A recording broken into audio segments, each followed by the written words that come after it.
एकादशी व्रत की विधि और महिमा। भद्रशील की कथा। श्री शनक जी कहते हैं, नारद जी, अब मैं इस अन्य व्रत का जो तीनों लोकों में विख्यात है वर्णन करूंगा, और ये सब पापों का नाश करने वाला तथा संपूर्ण मनोवांछित फलों को देने वाला है। इसका नाम है एकादशी व्रत। ये भगवान विष्णु को विशेष प्रिय है। ब्राह्मण क्षत्रिय वैश्य शूद्र और स्त्री जो भी भक्तिपूर्वक इस व्रत का पालन करते हैं उसको ये मोक्ष देने वाला है। भगवान ये मनुष्य को उनकी समस्त अभीष्ट वस्तु प्रदान करता है। विप्रवर सब प्रकार के इस व्रत का पालन करना चाहिए। सब प्रकार से इस व्रत का पालन करना चाहिए, क्योंकि ये भगवान विष्णु को प्रसन्न करने वाला है। दोनों पक्ष की एकादशी को भोजन न करे। जो भोजन कर लेता है वो ये सब वह इस लोक में बड़ा भारी पापी है। परलोक में उसे नरक की प्राप्ति होती है। मुनीश्वर मनुष्य यदि मुक्ति की अभिलाषा रखता है तो वह दशमी और द्वादशी को एक समय भोजन करे और एकादशी को सर्वथा निराहार रहे। महापातकों को अथवा सब प्रकार के पातकों से युक्त मनुष्य भी यदि एकादशी को निराहार रहे तो वह परम गति को प्राप्त होता है। एकादशी परम पुण्यमयी तिथि है। ये भगवान विष्णु को बहुत प्रिय है। संसार बंधन का उच्छेदन करने की इच्छा वाले ब्राह्मणों को सर्वथा उसका सेवन करना चाहिए। दशमी को प्रातःकाल उठकर दंत धावन पूर्वक स्नान करें और हम इंद्रियों को वश में रखते हुए विधि पूर्वक भगवान विष्णु का पूजन करें। रात में भगवान नारायण का चिंतन करते हुए उन्हीं के समीप शयन करें। एकादशी को सवेरे उठकर शौच स्नान के अनंतर गंध पुष्प आदि सामग्रियों द्वारा भगवान विष्णु की विधि पूर्वक पूजा करके इस प्रकार कहे, कमल नयन अच्युत, आज एकादशी को निराहार रहकर मैं दूसरे दिन भोजन करूंगा। आप मेरे लिए शरणदाता हो। आप मेरे लिए शरणदाता हो। सुदर्शन चक्रधारी देवदेव भगवान विष्णु के समीप भक्तिभाव से उन उक्त मंत्र का उच्चारण करते हुए संतुष्ट चित्त हो उन्हें एकादशी का उपवास समर्पित करे। व्रती पुरुष नियम पूर्वक रहकर भगवान विष्णु के समक्ष गीतवाद्य नृत्य तथा पुराण श्रवण आदि के द्वारा रात में जागरण करे। तदनंतर द्वादशी के दिन प्रातःकाल उठकर व्रतधारी पुरुष स्नान करे और इंद्रियों को वश में रखते हुए विधि पूर्वक भगवान विष्णु की पूजा करे। विप्रवर जो एकादशी के दिन भगवान जनार्दन को पंचामृत से स्नान कराकर द्वादशी को दूध से नहलाता है वह श्रीहरि का सारूप्य प्राप्त कर लेता है। पूजन के पश्चात इस प्रकार प्रार्थना करे, केशव में अज्ञान रूपी तिमिर रोग से अंधा हो रहा हूँ, मुझे इस व्रत से आप प्रसन्न हो और मेरे इस व्रत से आप प्रसन्न हो और प्रसन्न मुख होकर मुझे ज्ञान दृष्टि प्रदान करे। विप्रवर इस प्रकार द्वादशी के दिन भगवान लक्ष्मीपति से निवेदित करके एकाग्रचित हो यथाशक्ति ब्राह्मणों को भोजन कराए और उन्हें दक्षिणा दे।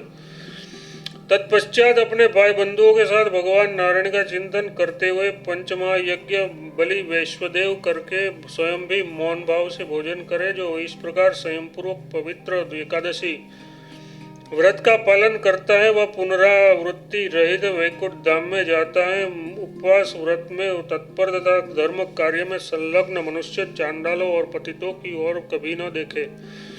जो नास्तिक है जिन्होंने मर्यादा भंग की है तथा जो निंदक और चुगले हैं ऐसे लोगों से उपवास व्रत करने वाला पुरुष कभी बातचीत न करे। जो यज्ञ के अनधिकारियों से यज्ञ कराने वाला है उससे भी व्रती पुरुष कभी न बोले। जो कुंड मतलब पति के जीते जी पर पुरुष से उत्पन्न किए हुए पुरुष का अन्न खाता, देवता और ब्राह्मणों से विरोध रखता, पराये अन्न के लिए लालायित रहता और पराई स्त्री में आसक्त होता है, ऐसे मनुष्य का व्रती पुरुष वाणी मात्र से भी आदर न करे।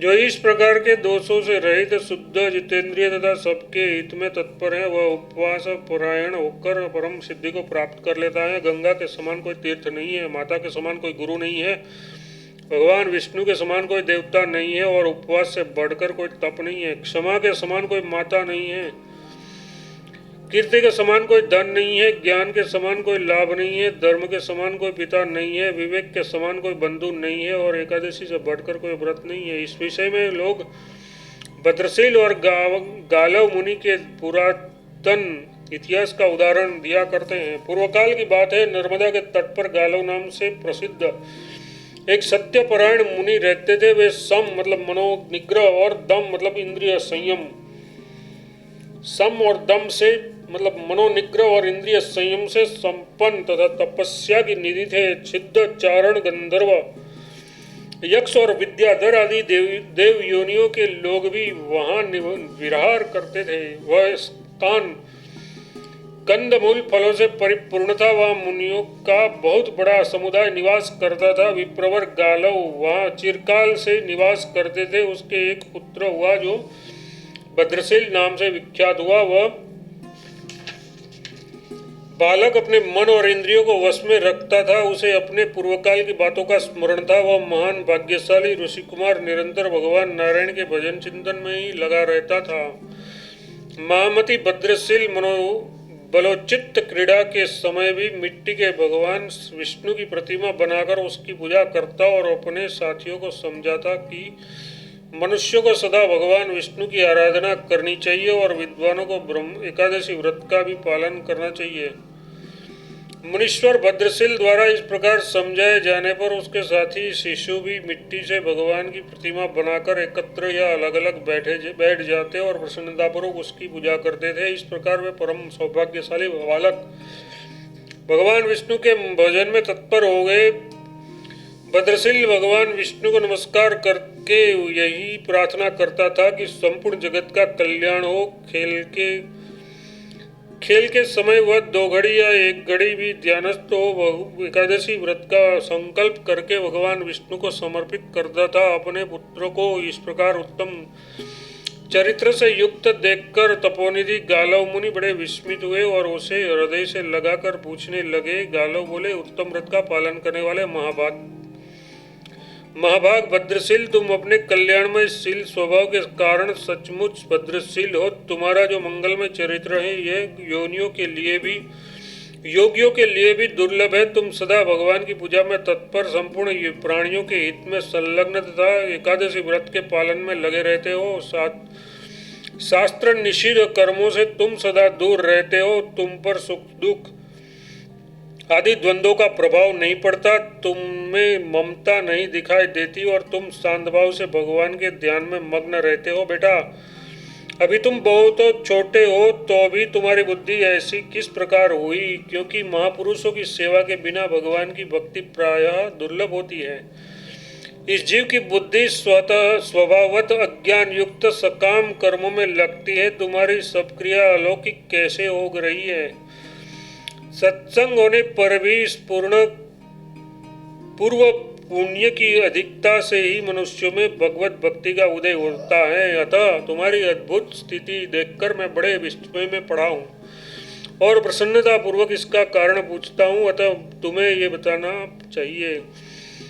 मुनिश्रेष्ठ पिता के द्वारा इस प्रकार पूछे जाने पर पूर्व जन्म का स्मरण रखने वाला पुण्यात्मा भद्रशील बहुत प्रसन्न हुआ। उसके मुख पर हास्य की छाया छा गई। उसने अपने अनुभव में आई हुई सब बातें पिता को ठीक ठीक कह सुनाई। भद्रशील बोला, पिताजी सुनिए, पूर्व जन्म में मैंने जो कुछ अनुभव किया है वह जाति स्मर होने के कारण अब भी जानता हूँ। मुनिश्रेष्ठ, मैं पूर्व जन्म में चंद्रवंशी राजा था। मेरा नाम धर्म कीर्ति था और महर्षि दत्तात्रेय ने मुझे शिक्षा दी थी। मैंने 9000 वर्षों तक संपूर्ण पृथ्वी का पालन किया। पहले मैंने पुण्य कर्म भी बहुत से किए थे, परंतु पीछे पाखंडियों से बाधित होकर मैंने वैदिक मार्ग को त्याग दिया। पाखंडियों की कूटनीति का अवलंबन करके मैंने भी सब यज्ञों का विध्वंस किया। मुझे अधर्मों में तत्पर देख मेरे देश की प्रजा भी सदैव पाप कर्म करने लगी। उसमें से छठा अंश और मुझे मिलने लगा। इस प्रकार मैं सदा पापाचार परायण हो दुर्व्यसनों में आसक्त रहने लगा। एक दिन शिकार खेलने की रुचि से मैं सेना सहित एक वन में गया और वहाँ भूख प्यास से पीड़ित हो थका मांदा नर्मदा के तट पर आया। सूर्य की तीखी धूप से संतप्त होने के कारण मैंने नर्मदा जी के जल में स्नान किया। सेना किधर गई ये मैंने नहीं देखा। अकेला ही वहाँ भूख से बहुत कष्ट पा रहा था। सद्या के समय नर्मदा तट के नर्मदा तट के निवासी जो एकादशी व्रत करने वाले थे वहां एकत्र हुए। उन सबको मैंने देखा। उन्हीं लोगों के साथ निराहार रहकर बिना सेना के ही मैं अकेला रात में वहां जागरण करता रहा। और हे तात, जागरण समाप्त होने पर मेरी वही मृत्यु हो गई। तब बड़ी बड़ी डाढ़ों से भय उत्पन्न करने वाले यमराज के दूतों ने मुझे बांध लिया और अनेक प्रकार के क्लेश से भरे हुए मार्ग द्वारा यमराज के निकट पहुंचाया। वहां जाकर मैंने यमराज को देखा जो सबके प्रति समान बर्ताव करने वाले हैं। वह यमराज ने चित्रगुप्त को बुलाकर कहा, विद्वान, इसको दंड विधान की कैसे करना है बताओ। साधु शिरोमणि धर्मराज के ऐसा कहने पर चित्रगुप्त ने देर तक विचार किया, फिर इस प्रकार कहा, धर्मराज, यद्यपि ये सदा पाप में लगा रहा है ये ठीक है, तथापि एक बात सुनिए। एकादशी को उपवास करने वाला मनुष्य सब पापों से मुक्त हो जाता है। नर्मदा के रमणीय तट पर एकादशी के दिन ये निराहार रहा है। वहां जागरण और उपवास करके ये सर्वथा निष्पाप हो गया है। इसने जो कोई भी बहुत से पाप किए थे वे सब उपवास के प्रभाव से नष्ट हो चुके हैं। बुद्धिमान चित्रगुप्त के ऐसा कहने पर धर्मराज मेरे सामने कांपने लगे। उन्होंने भूमि पर दंड की भांति पकड़कर मुझे साष्टांग प्रणाम किया और भक्तिभाव से मेरी पूजा की। तदनंतर धर्मराज ने अपने सब दूतों को बुलाकर इस प्रकार कहा। धर्मराज बोले, दूतों, मेरी बात सुनो, मैं तुम्हारे हित की बड़ी उत्तम बात बताता हूँ। धर्म मार्ग में लगे हुए मनुष्य को मेरे पास न लाया करो। जब भगवान विष्णु के पूजन में तत्पर, संयमी, कृतज्ञ, एकादशी व्रत परायण तथा जितेंद्रिय है और जो हे नारायण, हे अच्युत, हे हरे, मुझे शरण दीजिए, इस प्रकार शांत भाव से निरंतर कहते रहते हैं, ऐसे लोगों को तुम तुरंत छोड़ देना। मेरे दूतों, जो संपूर्ण लोगों के हितैषी तथा परम शांत भाव से रहने वाले हैं और जो नारायण, अच्युत, जनार्दन, कृष्ण, विष्णु, कमलाकांत, ब्रह्मा जी के पिता, शिव, शंकर आदि नामों का नित्य कीर्तन किया करते हैं, उन्हें दूर से ही त्याग दिया करो। उन पर मेरा शासन नहीं चलता। मेरे सेवकों, जो अपना संपूर्ण कर्म भगवान विष्णु को समर्पित कर देते हैं, उन्हीं के भजन में लगे रहते हैं, अपने वर्णाश्रमोचित आचार के मार्ग में स्थित हैं, गुरुजनों की सेवा किया करते हैं, सत्पात्रों को दान देते, दिनों की रक्षा करते और निरंतर भगवत नाम के जप कीर्तन में संलग्न रहते हैं, उसको भी त्याग देना। दूतगण, जो पाखंडियों के संग से रहित, ब्राह्मणों से प्रीति भक्ति रखने वाले, सत्संग के लोभी, अतिथि सत्कार्य के प्रेमी, भगवान शिव और विष्णु में समानता रखने वाले तथा लोगों के उपकार में तत्पर हो, उन्हें त्याग देना। मेरे दूतों, जो लोग भगवान की कथा रूप अमृत के सेवन से वंचित हैं, भगवान विष्णु के चिंतन में मन लगाए रखने वाले साधु महात्माओं से जो दूर रहते हैं, उन पापियों को ही मेरे घर पर लाया करो। मेरे किंकरों, जो माता और पिता को डांटने वाले, दो लोगों से द्वेष रखने वाले, हितैषी जनों की ही अहित करने वाले, देवता की संपत्ति के लोभी, दूसरे लोगों का नाश करने वाले तथा सदैव दूसरों के अपराध में ही तत्पर रहने वाले, उनको वहाँ यहाँ पकड़कर लाओ। मेरे दूतों, जो एकादशी व्रत से विमुख, क्रूर स्वभाव वाले, लोगों को कलंक लगाने वाले, परनिंदा में तत्पर,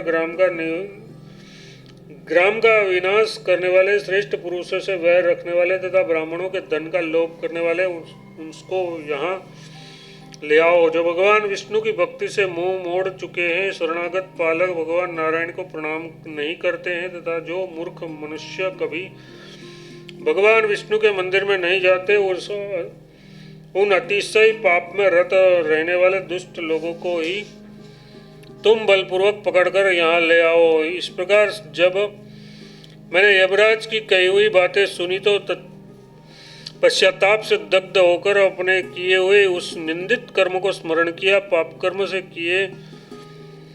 कर्म के लिए पश्चाताप और श्रेष्ठ धर्म का श्रवण करने से मेरे सब पाप वहीं नष्ट हो गए। उसके बाद मैं उस पुण्य कर्म के प्रभाव से इंद्रलोक में गया। वहाँ पर मैं सब प्रकार के भोगों से संपन्न रहा। संपूर्ण देवता मुझे नमस्कार करते थे। बहुत काल तक स्वर्ग में रहकर फिर वहाँ से मैं भूलोक में आया। यहाँ भी आप जैसे विष्णु भक्तों के कुल में मेरा जन्म हुआ। मुनीश्वर जाति स्मर होने के कारण मैं ये सब बातें जानता हूँ, इसलिए मैं बालकों के साथ भगवान विष्णु के पूजन की चेष्टा करता हूँ। पूर्व जन्म में एकादशी व्रत का ऐसा महात्म्य है, ये बात मैं नहीं जान सका था। इस समय पूर्व जन्म की बातों की स्मृति के प्रभाव से मैंने एकादशी व्रत को जान लिया है। पहले विवश होकर भी जो व्रत किया गया था उसका ये फल मिला है। प्रभु, फिर तो भक्तिपूर्वक एकादशी व्रत करते हैं, उसको क्या नहीं मिल सकता। अतः विप्रेंद्र, मैं शुभ एकादशी व्रत का पालन तथा प्रतिदिन भगवान विष्णु की पूजा करूंगा। भगवान के परम धाम को पाने की आकांक्षा ही इसमें हेतु है। जो मनुष्य श्रद्धापूर्वक एकादशी व्रत करते हैं उन्हें निश्चय ही परमानंददायक वैकुंठ धाम प्राप्त होता है। अपने पुत्र का ऐसा वचन सुनकर गालव मुनि बहुत प्रसन्न हुए। उन्हें बड़ा संतोष प्राप्त हुआ। उनका हृदय अत्यंत हर्ष से भर गया। वे बोले, वत्स, मेरा जन्म सफल हो गया, मेरा कुल भी पवित्र हो गया, क्योंकि तुम्हारे जैसा विष्णु भक्त पुरुष मेरे घर में पैदा हुआ। इस प्रकार पुत्र के उत्तम कर्म से मन ही मन संतुष्ट होकर महर्षि गालव ने उसे भगवान की पूजा का विधान ठीक ठीक समझाया। मुनिश्रेष्ठ नारद, तुम्हारे प्रश्न के अनुसार मैंने ये सब बातें कुछ विस्तार के साथ तुम्हें बता दी। तुम और क्या सुनना चाहते हो?